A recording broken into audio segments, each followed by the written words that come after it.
taking a live look right now from Sky Fox. Major progress in battling the Palisades Fire and the Eaton Fire as well. But you know, the fight is far from over, with yet another dangerous wind event, we're told, on the way. And with that, good morning. Welcome to Good Day LA at 7 o'clock. I'm Jen Lammers. And I'm Melvin Robert. That's right. Strong winds do return this week, presenting what could be a potential setback for firefighters. In the Palisades Fire Zone, 8 lives have been lost at this time. The fire has burned nearly 24,000 acres with only 14% containment. LAFD's chief says that more than 5,000 structures are destroyed or damaged, and 11,000 more are under threat. One clarification point: when they talk about structures, they were mentioning this yesterday. It could be homes, it could be cars, it could be buildings, it could be businesses. It's not just all, and I'm not saying that to minimize. I'm just a point of clarification. Right. And the Eaton Fire has taken at least 16 lives. More than 1,400 structures have been damaged or destroyed. It's burned more than 14,000 acres, and it now stands at 33% contained. More than 14,000 firefighters are on the front lines of the wildfire, fighting vigorously this morning. Absolutely. But even before the fires subside, a new struggle emerges for victims of all the devastation, one of loss, one of confusion, and an uncertain future. Mario Ramirez is live in Brentwood with the latest. Good morning to you, Mario. Good morning. We were just talking to a resident here off camera. She was in tears. She didn't want to speak with us on camera, but she did say that she's been out of her home since Tuesday, desperate to get her medications, and pleading for more help now, not tomorrow, not in a couple of days. They are desperate to get into their neighborhood. So you see here behind me at San Vicente and 26th, these are California National Guard members joining LAPD officers, and they are in place here to keep these fire zones secure as the Palisade Fire continues to burn, with another wind event moving in that could make things worse before they get better. Now, thousands of firefighters from across several states continue to battle the stubborn flames with a break in the gusty Santa Ana winds. Crews struggled with steep terrain as they tried to protect homes in Mandeville Canyon. That's northwest of the Getty Center and west of the 405 freeway in Brentwood, with some homes unfortunately overcome by flames. By 7 o'clock last night, the fire was 13% contained, up from 11% in the afternoon. But residents and officials on edge with another strong wind event picking up, affecting West LA and much of Ventura County. The LAPD Chief Jim McDonald, during a Sunday news conference, announced those escorts would be suspended until further notice as crews start searching for human remains. But the frustration here in these areas continuing to build. The devastation's being compounded by the chaos of not knowing anything. They don't care about us as the public. They have no interest in keeping us informed. There's thousands and thousands of people who have been affected by this, who've lost their homes, and the government is showing no compassion for us. We're just waiting in these lines of cars, and just trying to understand when we can get in to see our homes. I understand that the military is here, or I guess the military lockdown is happening. So we're hoping that they're keeping the looters out, and that's like one of the, I think a lot of people's concerns too, is like they can't get any kind of private security up there, any confirmation of what's going on up there.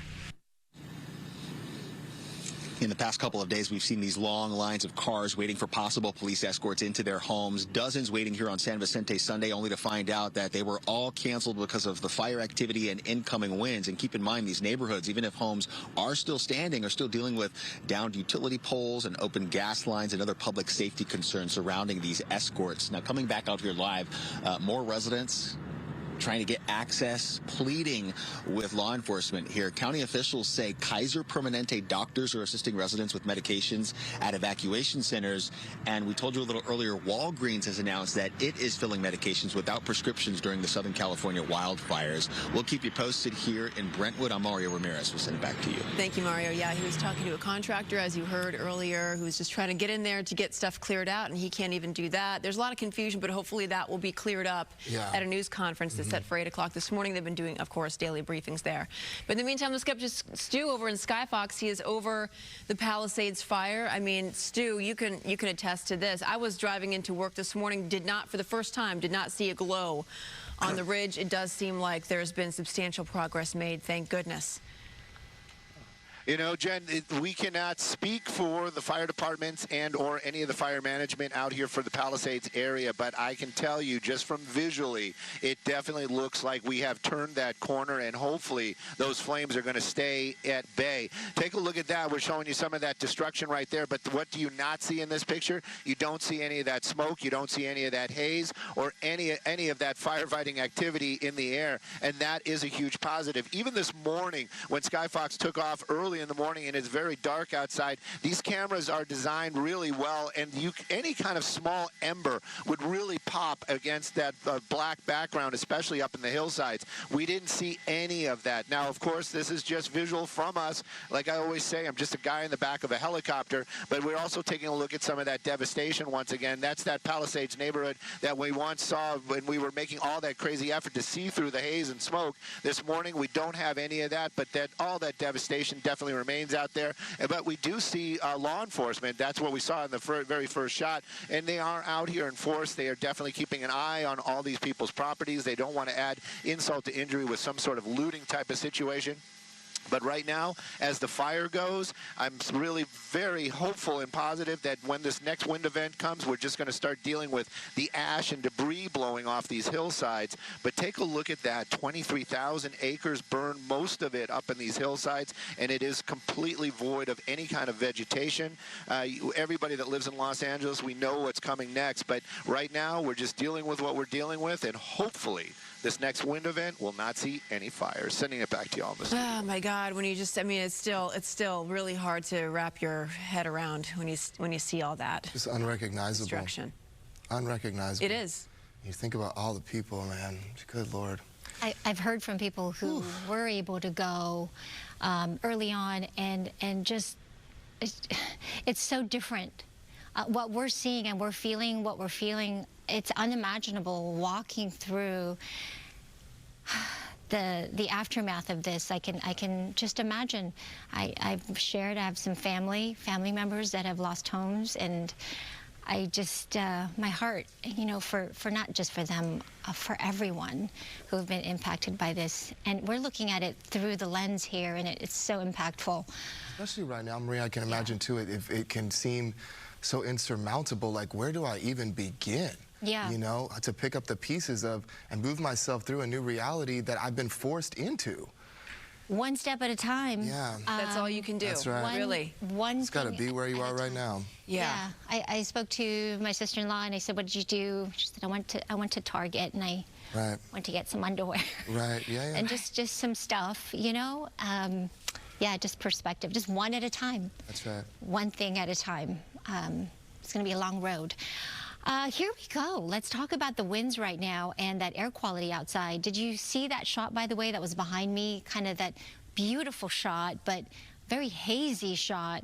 I cannot emphasize, again, the air quality that is over our city right now, really the county of Los Angeles. So keep that in mind as you head out. Limit your exposure to the outdoors when you can, and wear a mask if you can. I know a lot of kids are back in school today, so administrators very mindful of that as well. And so keeping them inside for recess in the gym, which we very much appreciate as parents, especially with those kids who have upper respiratory issues, mine included, with asthma and the like. The winds right now, 20 to 30 miles an hour in some areas. It is going to get gustier as we get to the afternoon. Some of these areas here in Altadena, lighter winds. That is fantastic news. Downtown LA also very light at the moment.